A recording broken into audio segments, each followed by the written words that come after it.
you up a little bit. My name's Katie Archibald. I had porridge for breakfast. Any of these working? Yeah? No, just hold it really close. Oh, perfect. Okay. There we go. Got there in the end. Just Sorry. needs to be closer. Yeah.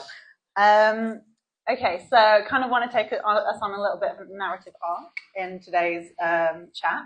And we have so many young girls who ride and race here. And I just kind of wanted to ask a little bit about your origin story. Like, when did you first discover cycling, and kind of what was it that drew you to it in the first place? Yeah, I think what's quite cool about the sport of cycling is that there's a difference between me finding the sport and me finding a bike and me finding the sport. And the bike is all about freedom, time with my family, that sort of sense of connectedness to something bigger than yourself, all this. And that's been there since I first learned to ride. You know, we'd go on touring holidays and things. But my falling into the sport is actually quite tied to womanhood and sort of the teenage experience. And I was a swimmer when I was younger, and I stopped in the typical fallout period for all teenage girls. I was on the higher end of it.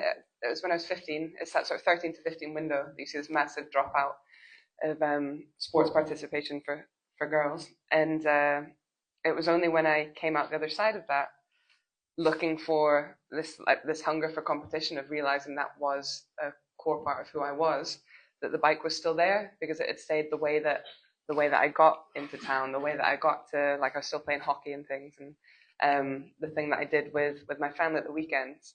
And once I'd kind of gotten over the stress of I don't know how embarrassing it is to look sweaty or to take anything seriously, I'd actually listened to some of my family friends that have said, you know, you're quite good at this, and you should probably ride with someone your own size, do you not think?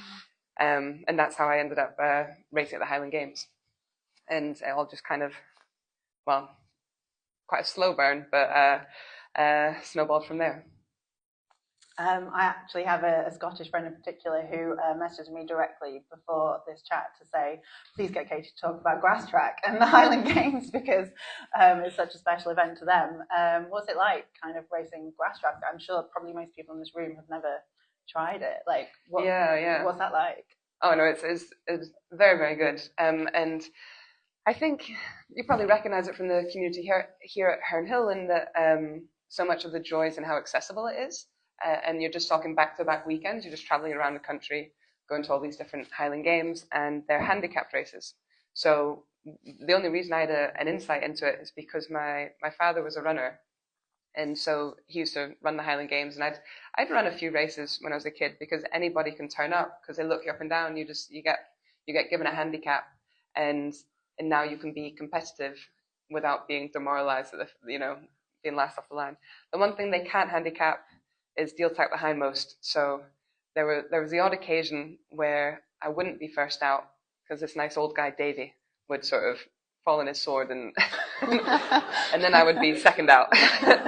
but otherwise, I'm getting these big head starts in races that mean you can be part of the tussle with people that are better than you, and you can get a taste of what it's like to win so early in that racing experience, and you kind of you know what it is that you're chasing, and that was so important for me.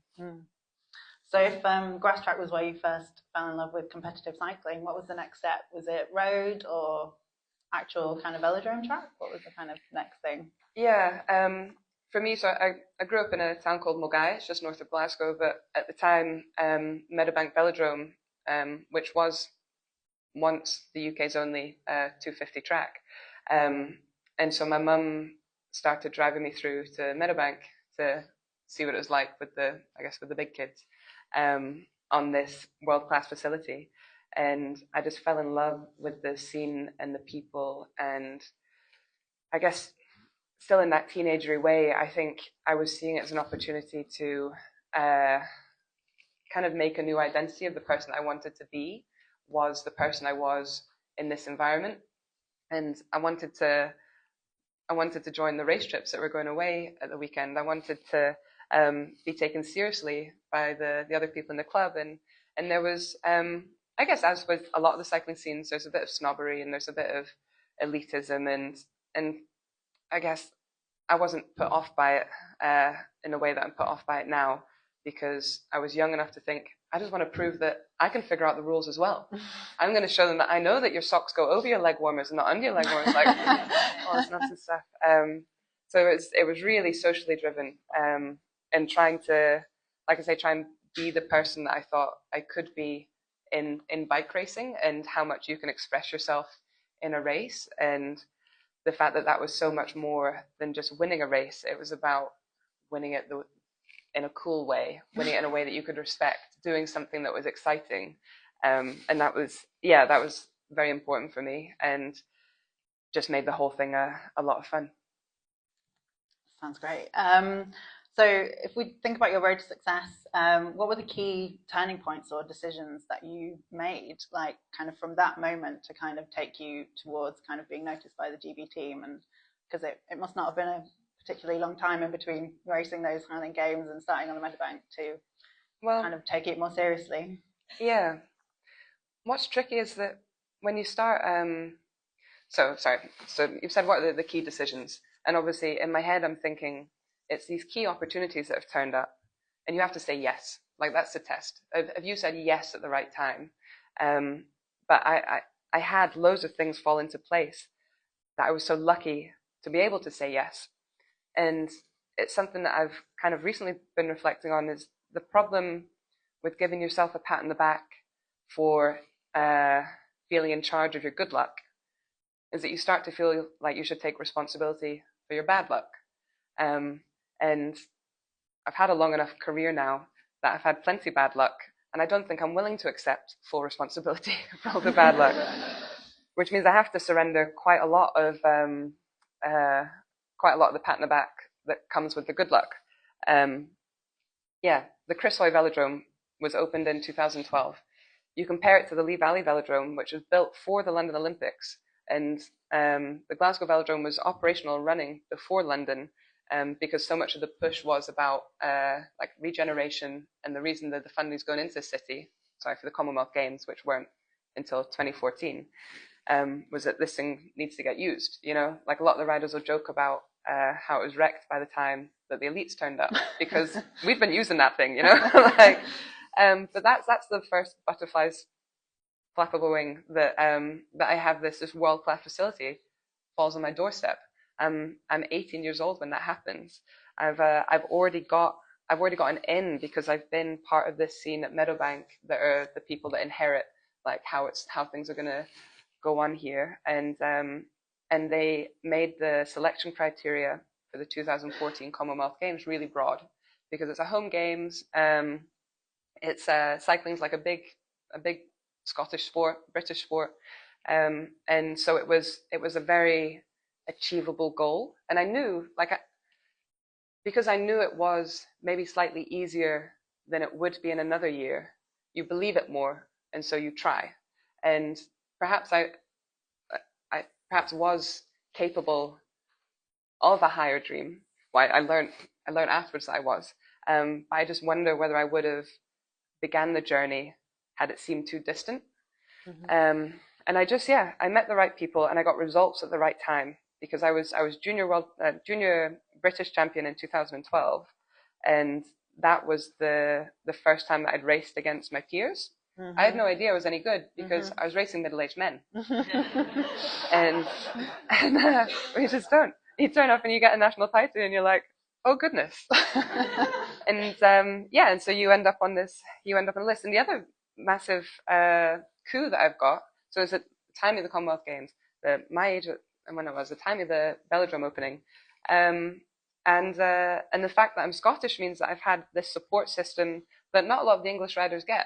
Because if you want to go to a Commonwealth Games and you're English, you really need to be good enough for the British team. Mm-hmm. That's not the case if you're Welsh. It's a real struggle being Northern Irish, that you end up, that's really supported through the Irish program.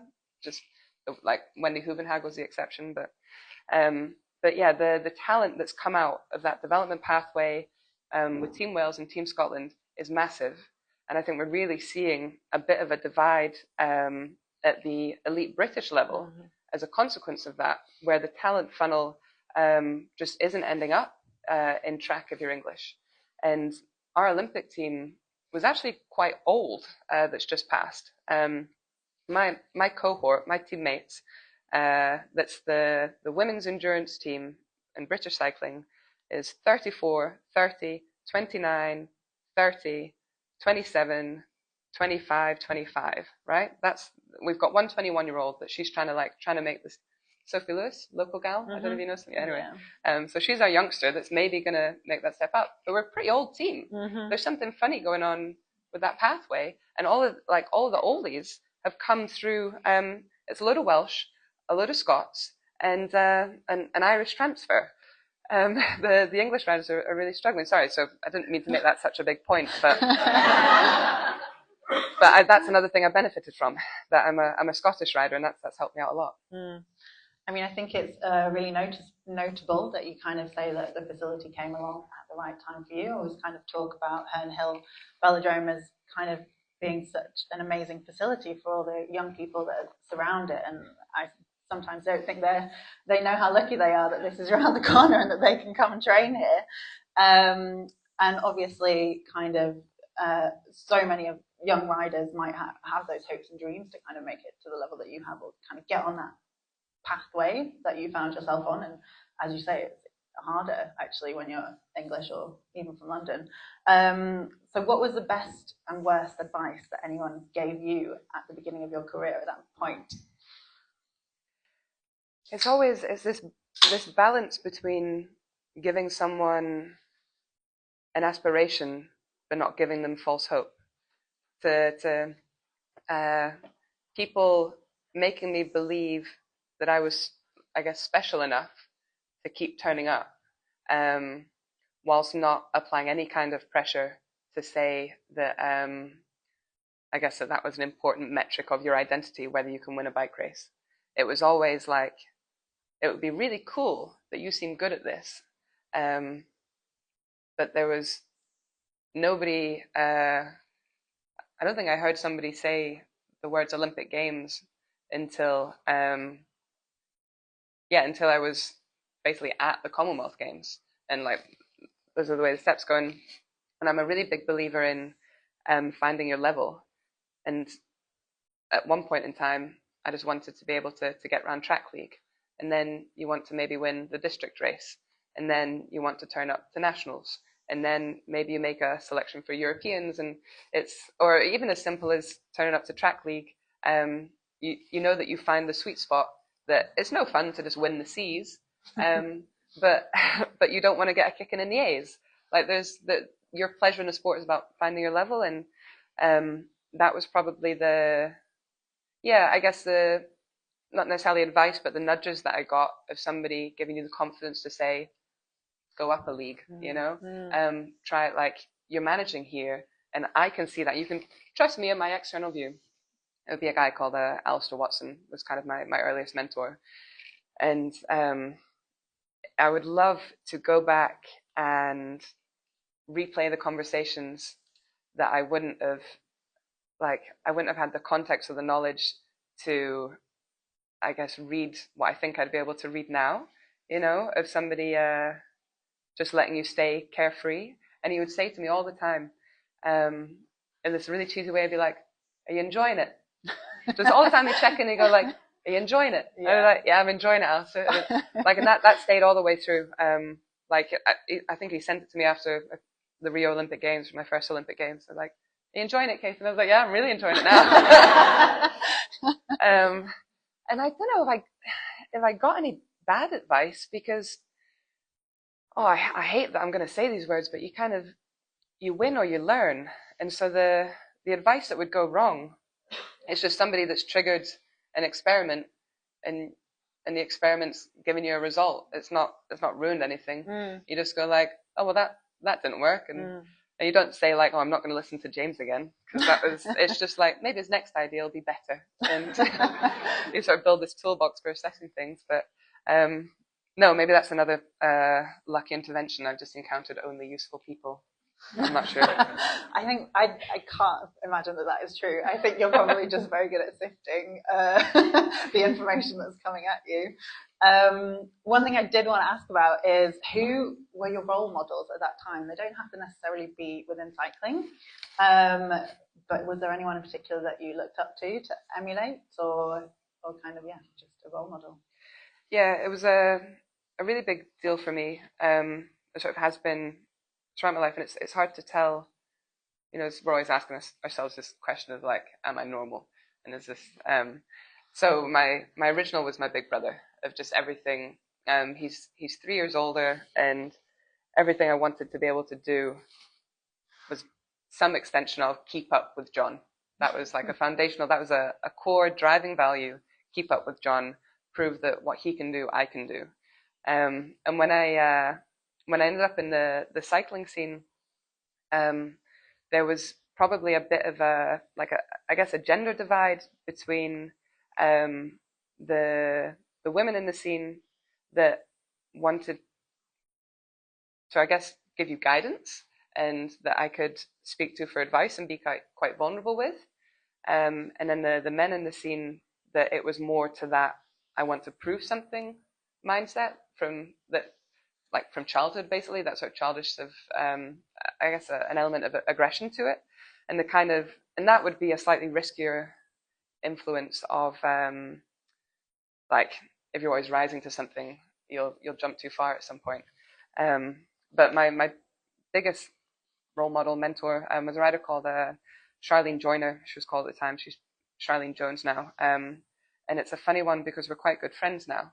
And it's like a strange transition when someone's been such a almost maternal figure through your career. When you sort of wake up one morning and you go like, that's pretty cool. I guess we're friends now. But yeah, I think what I really saw in Charlene, or what I understand now, is how much it gave her in helping me, and that I think she really gets a buzz of being able to share everything that she's learned and share her passion, because I feel that myself now. But at the time, you're just amazed. You just scratch your head of like, why is this person helping me so much? Like, why would they? Yeah. And like I say, I think I get it now. I think it was fun for her too. Yeah, I think we might come back on a bit later on to kind of you being a role model for others. But for now, kind of, okay, we've spoken about kind of your road to success. And obviously you kind of had a career that spanned over a decade now, and your first kind of world title came over a decade ago. And I'm just kind of interested to think about kind of in those 10 years, how has training and racing changed within cycling? And especially like if you take something like the team pursuit for example, which was your first world title, kind of how has the attitude changed now towards training and racing, and what does that look like? Yeah, so this is a really interesting question, because it's not just how has the environment changed, it's you can't ask has what I've been told changed, because it's different to what I'm hearing changing. I'll try and unpack that, because I'm so much wiser now. I'm so much more experienced. The way that I can understand the conversations that are being had are very different to what was being had 10 years ago. Mm-hmm. So how much of it is the conversation has changed, and how much of it is I have changed? Mm. There's some big things with team pursuit that, every 4 years you think you're going to reinvent the wheel. And I guess you maybe have to. You have to believe that you're on this unique, totally revolutionary endeavor. Leave no stone unturned. And then you get to the end of the 4 years and you're like, oh no, we were actually right back then, but at least now we definitely know we're still right. So I'll try and let's just pick one interesting snippet, I suppose. With the general progression in aerodynamics, and therefore the general reduction of a rider's aerodynamic drag, just as an across-the-board principle. So like, there's maybe faster skin suits and faster bikes, and people are more attuned to adjusting their position. And I think these are things that we've all picked up on. That's had quite an impact on the physiology required for a team pursuit, because I'm going to need two hands, but the lower the drag of the rider on the front of the team, the increases the drag of the rider behind them. And so, whereas, say in 2008, you might be doing, say the men's team would be doing, say, 600 watts on the front and 250, 300 in the wheels. Those are the wrong numbers, but and with the reduction of the person on the front only requires 500 watts, but they're still producing the same average power overall because now they have to do 350 in the wheels. And so whereas once upon a time you might have quite a glycolytic rider that can be doing this on off, and it's quite an extreme way above threshold. And some of the little riders would be getting below threshold in the wheels, like actually recovering in the line, and that really doesn't exist. It's squeezed into a smaller power bracket that's actually making it a far more aerobic event, which is funny because everyone goes, "Oh, it's going so fast now. It's almost a sprinter's distance," but it's not, because now you're on for 4 minutes in this band of VO2, and I think that's been the biggest revolution over the past decade.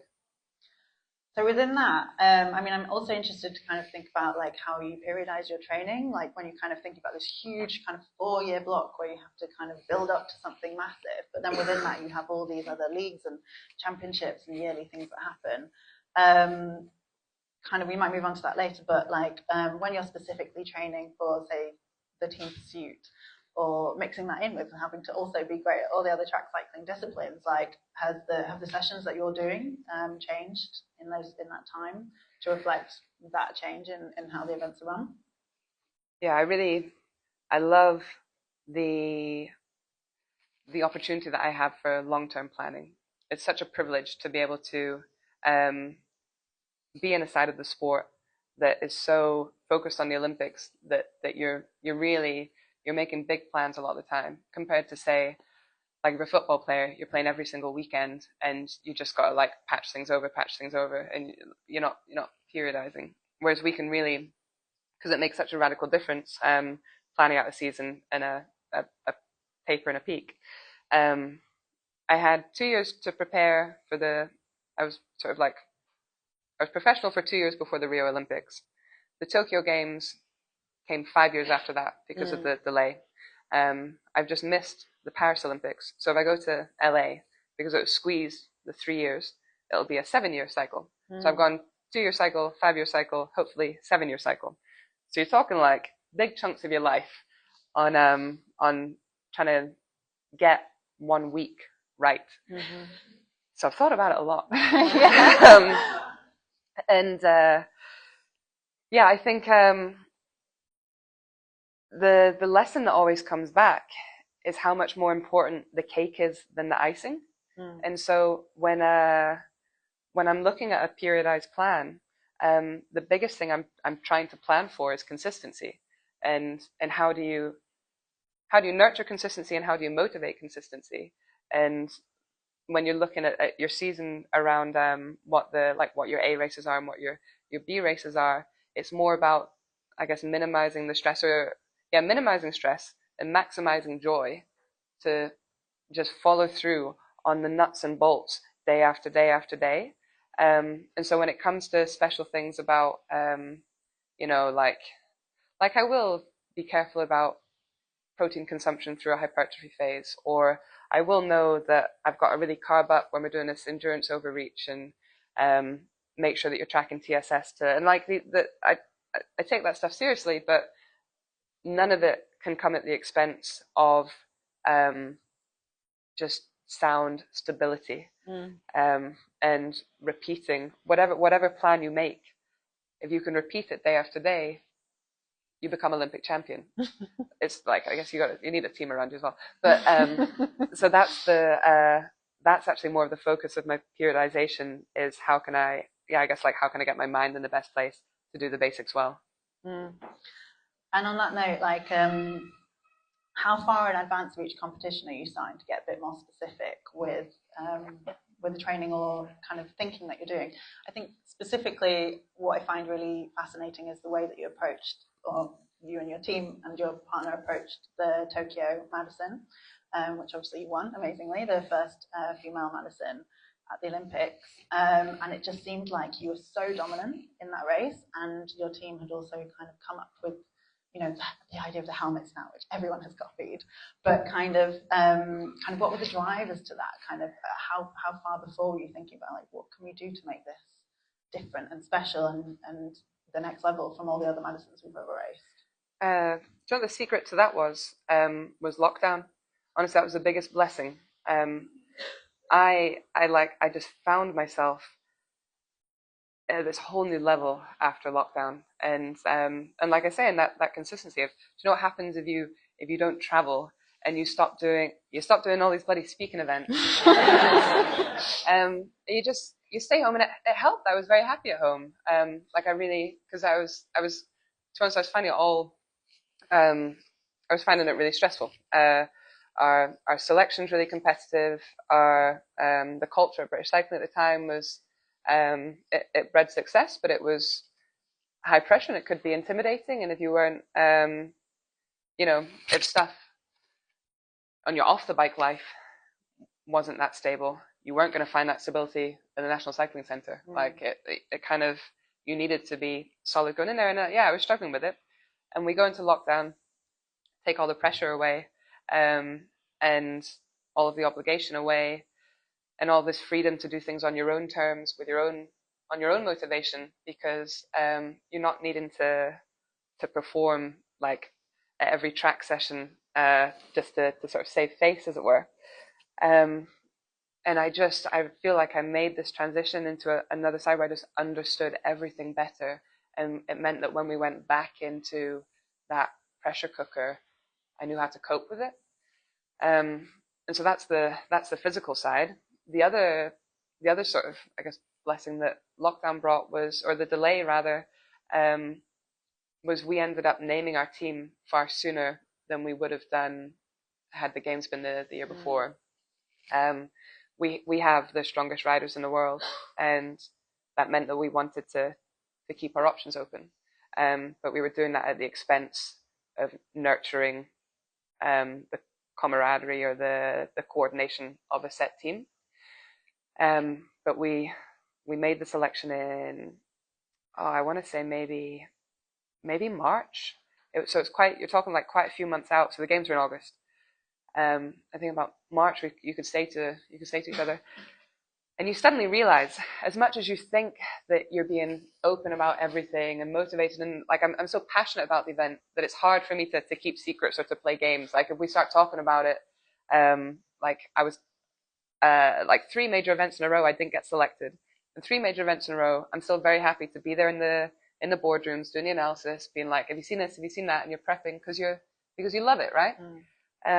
But when you know that it's actually you that's there, and that if I make you better, we're better, you can achieve so much. And it's not a nice thing to realize about yourself, that maybe there was something that you weren't giving because of that insecurity.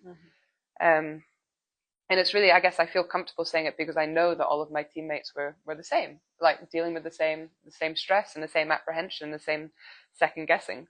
But the flip switching on that insecurity meant that A, I was physically flourishing, and B, now we had this team that was going to make each other so much stronger. And yeah, I mean, maybe a half dozen other things, but it all came good. And so that Tokyo Olympics, the marathon was with Laura. How did you train together a lot in that time before? Like, how do you prepare for that, knowing that you're the only 2 female athletes in the country who are going to go do this race? Like, are you training against your other teammates, kind of mock races? Like, what does that look like? So necessity breeds innovation. And when the racing calendar was taken off the table, it says really clearly, you're going to suffer with your race prep. And so we took the question very seriously for fixing that. And it helped that because everybody's race calendar was wiped clear, we were doing these in-house races with the men's under 23 and the men's under 19 British riders. not just on the squad, the sort of wider cohort of the UK scene. And I think we actually did better with that in the run-up to Tokyo than we did in the run-up to Paris. Because, like I say, you took the question seriously, and we kind of fell back into habits of like, well, we'll do a Nations Cup, but we don't want to travel so much, so we probably don't need to go to Ghent for this, and also we couldn't make the same demand ahead of the Paris Games and say like, listen, kids, just drop the calendar that you've got going on and like come and play with us. Whereas it was a treat before Tokyo because they couldn't race elsewhere, and obviously you have to do all of the COVID protocols and a lot what's the word, the sort of like the isolating and things like this. Like it was a very big job, but I think everybody enjoyed it, and we could like see the benefit of it. And it's a bit of, again, it's a bit of a tricky confession, because you can say we learned that lesson. Why didn't we take it forwards? And I think that's I guess that's maybe something I'm looking at in the LA cycle of the benefit of those racing opportunities. And actually they're doing a load of in-house stuff over Christmas in Manchester. So I think the program is enthusiastic to make the most of the strength and depth that we have just on this little island, and try and nurture more of the, I guess, not necessarily grassroots, but the at-home scene, rather than thinking that you've always got to get on a flight to Belgium for it. And kind of going back a little bit into that insecurity, and kind of, I suppose it must be a strange feeling to know that on one hand you're teammates with all these other people, and kind of there are certain races where you're racing together and you have to be gelled and you have to work seamlessly together, and then in other races, the individual ones, you might be competing against each other either in the race or for selection. What's that like? Kind of, how do you develop friendships within that, or are there rivalries? Like, what do you feel like? I really notice a difference between our squad, the women's endurance team, and the sprint squad. Our entire program is underpinned by team pursuit, and the culture that I've inherited is that turned up to 11. Like when I first walked in the building, you don't think about anything but team pursuit. Like maybe, like if you're good enough at this, we might give you the odd bunch race opportunity, but it nurtures from that, and that's had a huge impact on my career, on my understanding of being a teammate, on my understanding of what I can achieve individually off the back of that team. Whereas a team sprint event, you train for it far more individually. So it's 3 riders, 1 lap each.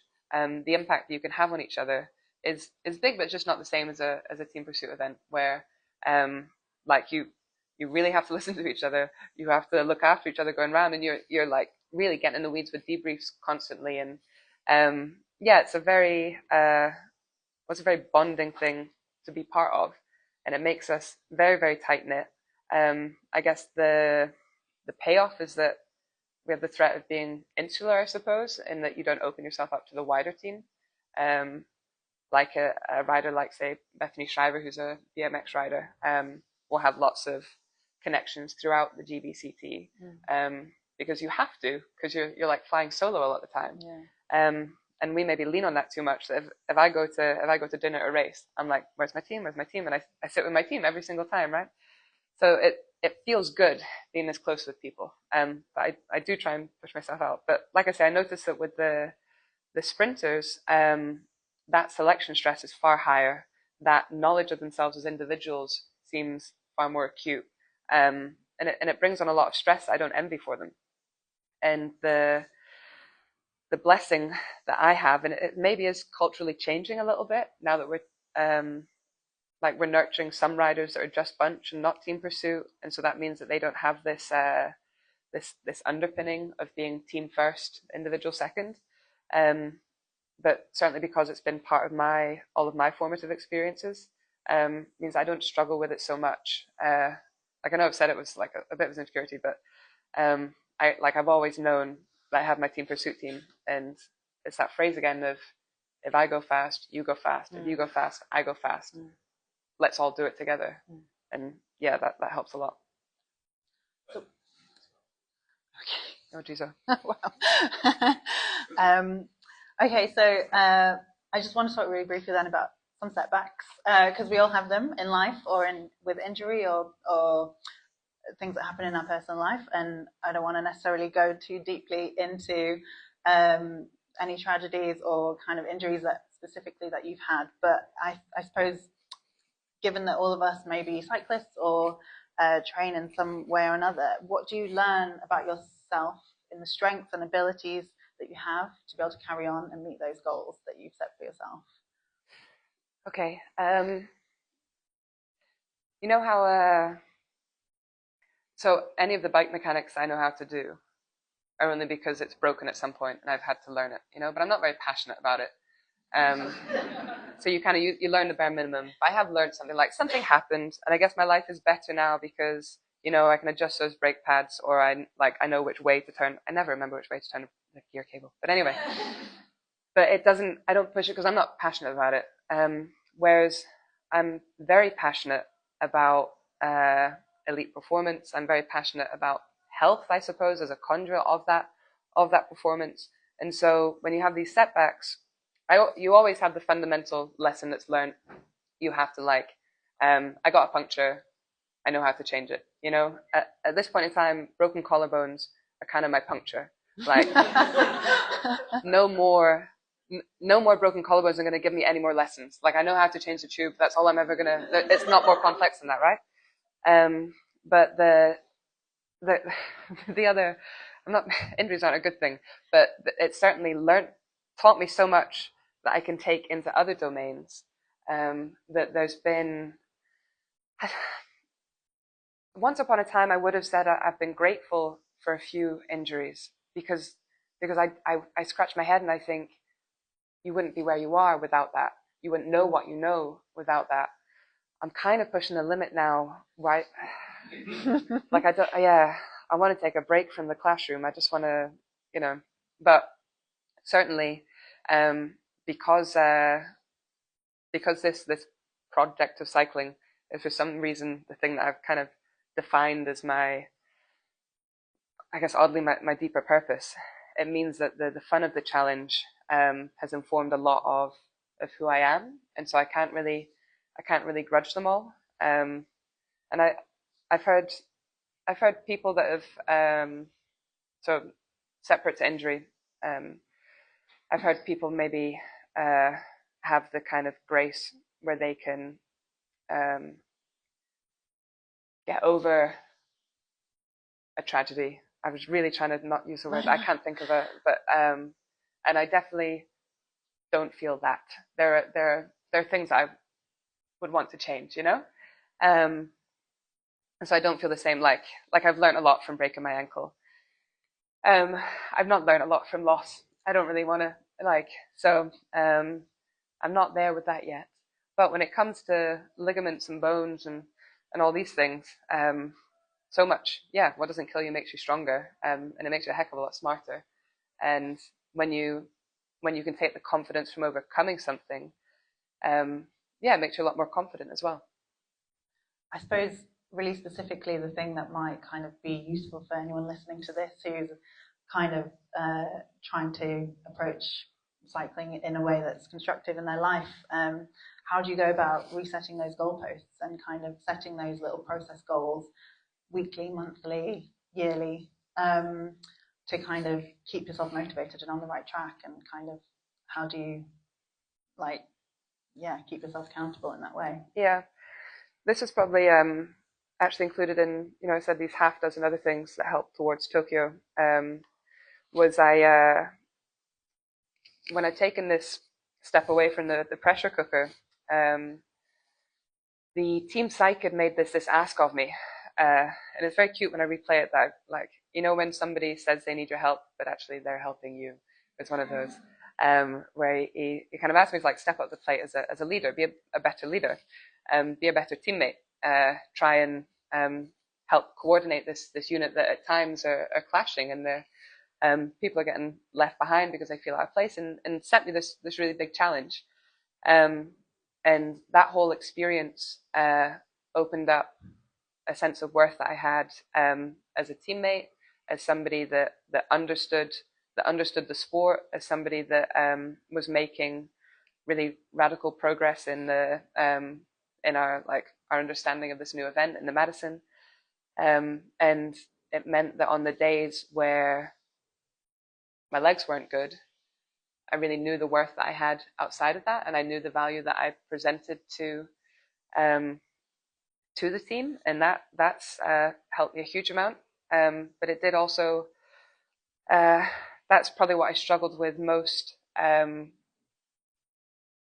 With the injury that I had in the summertime that stopped me from going to the Paris Olympics, was just when you get to that final step, and I realized I was a burden on resources, because my ultimate utility to the team is at the end of the day my legs, and so as much as I can motivate myself sort of through the cycles on the pinch point on the day, it's not a silver bullet, you still falter, but I'm certainly a lot stronger and more readily able to recognize the skills I developed and the value that I offer beyond my VO2 max.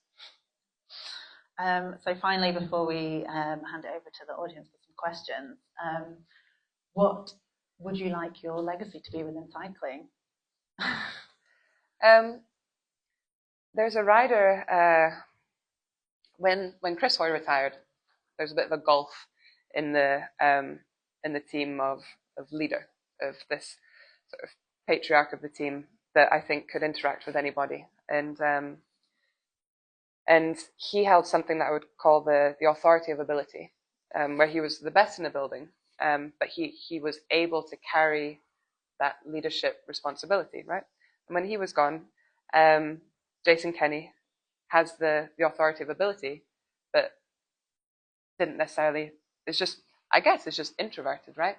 And so didn't want to be the person that academy riders have a little chat to,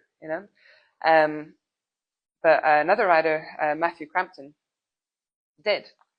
And it just stood out to me so often how, how frustrating it was that Crampo was the character, this missing Chris Hoy character, that Jason had his legs, and I guess I would, I really want, if I have any legacy in that team, I've always wanted to build myself towards being that Matt Crampton character, the person that someone would call when they're in bother. And I don't think I'm there yet. But that's what would make me happy, is if 10 years from now someone knows that it made a difference to their day, that I had my head up when they needed me to. So yeah, I'm sure we have plenty of people in the audience who want to ask a question. I'm going to give my mic to James, I think. It looks like he can project. Can you project? One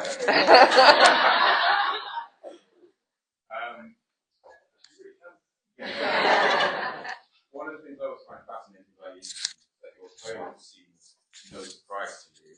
However, in this year's post-World Championships, Lorena Wiebes came to the track and seemed to surprise the track cycling world.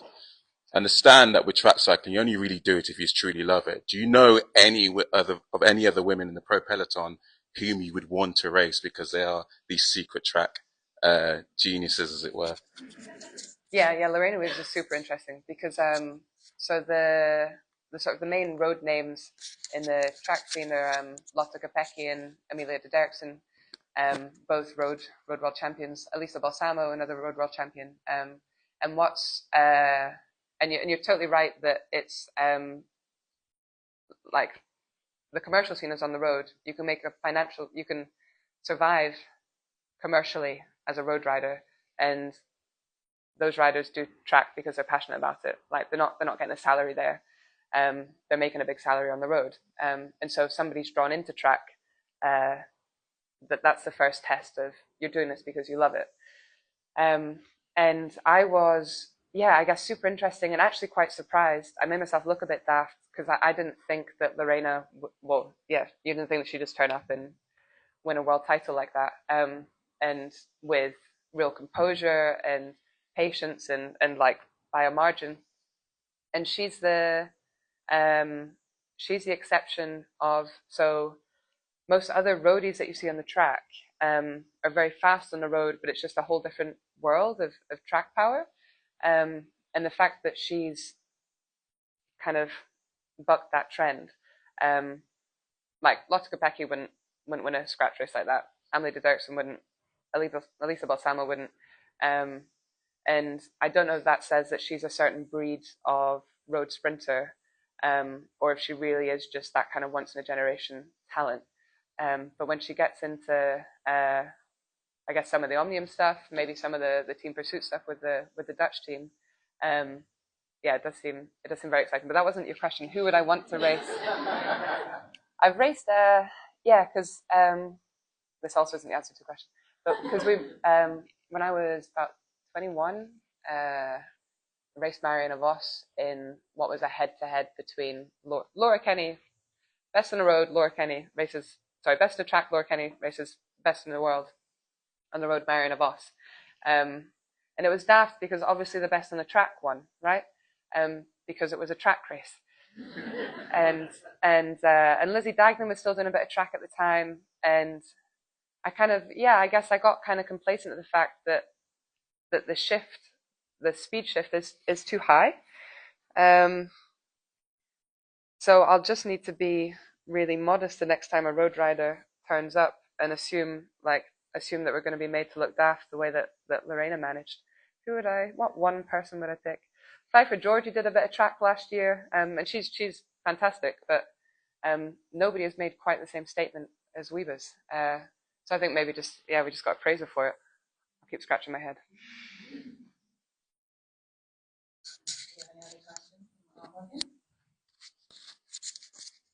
We turn that around and ask about your road career, and were you ever tempted to devote more time to the road? Yeah, I had a season of my life in 2017. That was like the first step that I made into like the international scene on the road. And it was off the back of just everything slotting nicely into place. At the Rio Games kind of acted as a springboard of like understanding yourself as an athlete and feeling like you can apply that to every domain, like taking these basic principles and really kind of flourishing with it. And I had this fantastic 17 season, and so I got a contract with Wiggle High Five the next year, and it was the wrong move. I thought I would learn from being around. It was the wrong team to join, and that made me it just made me apprehensive about what I could take from the road scene. And I've dabbled back in from time to time, but as far as like dedicating a season towards what you can do there, everything always comes at the sacrifice of something else.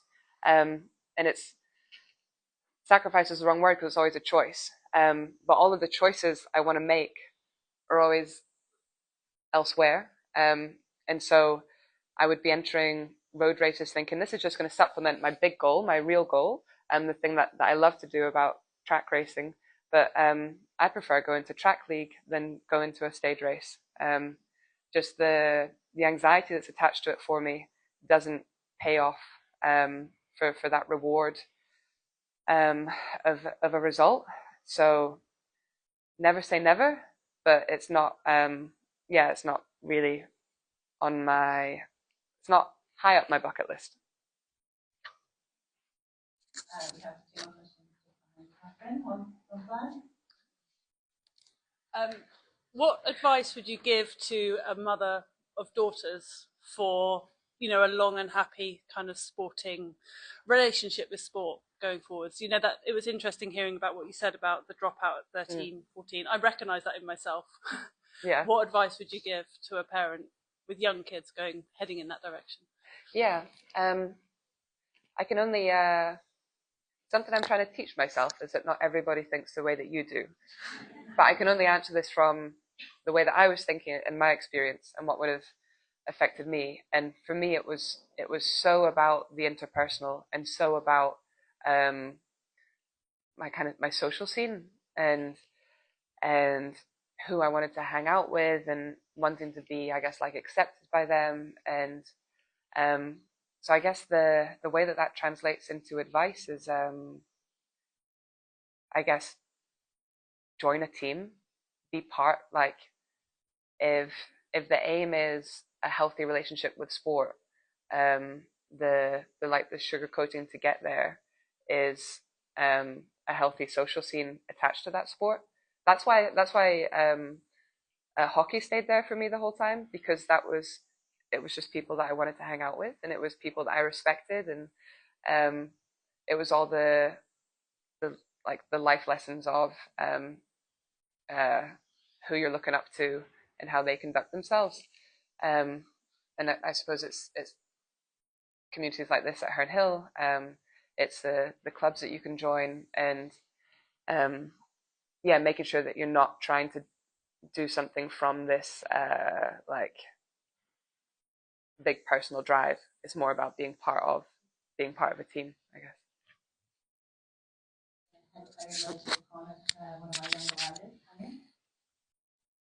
Hold on, then. 1 second. Did you know you've got your picture on the Herne Hill Heroes board over there? I did not. Yeah, wow. When I was coming down, the hero at the time was Corinne Hall. I don't know if I literally remember she was like the big intimidating figure that I'm down at Herne Hill, and they're like, oh god, like that, I think she's done like internationals and stuff. How old were you when you were there? I think I'll be about I think I'm 17 there. Is it 2011, 2012? Yeah.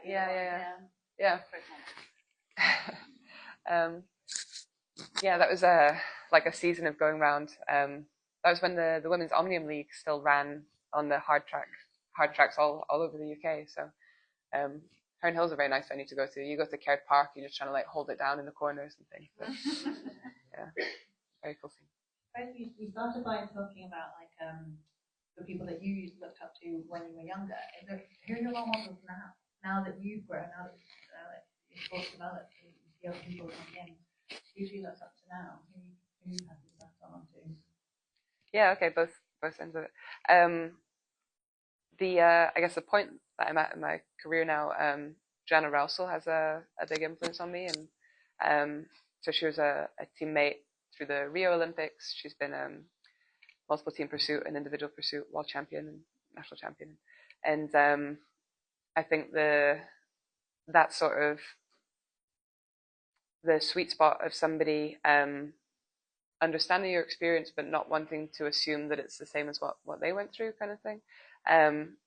So she's a big idol for me of how to run your team, actually, how to not just like follow the crowd but accept that it's my career and I have responsibility for it. And that's a big lesson from Laura. As far as in the other direction of younger riders, it's quite I already mentioned Sophie Lewis, and what's quite fun there is I guess trying to catch myself just how fun it is if somebody asks you for your opinion and you realize that they want it, you know, because I've spent a decade being with authoritative coaches that you're like, listen, like just keep listening. And they've got they have all these nuggets, and just keep listening until somebody asks you to talk, and you're like, hey, I would love to talk. And all this, her and Maddie Leach is another rider that they're a very close unit, and just the buzz that you can get off of feeling like you have something to teach them is a very special thing for me. Should we do one more? Sorry, this isn't a good enough question to justify being the last one. Sorry, but there's a lot of people on the Brixton Cycles Discord who'll be really invested in the answer. How long are your cranks?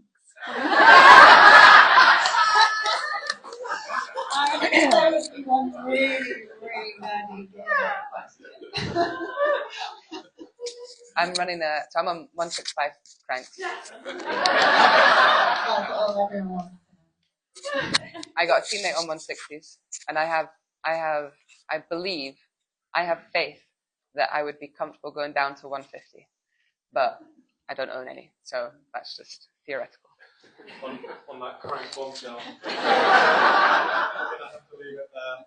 So now Katie is going to be able to hang around, but only for about 10 minutes, and then I'm going to have to whisk her away. And in that time, I think we're going to have to get her to sign the Heroes board. This is just a tiny thank you from the track. Please be wearing and using. But yeah, can everybody please give a fantastic round of applause for Katie Archibald. And for Fire.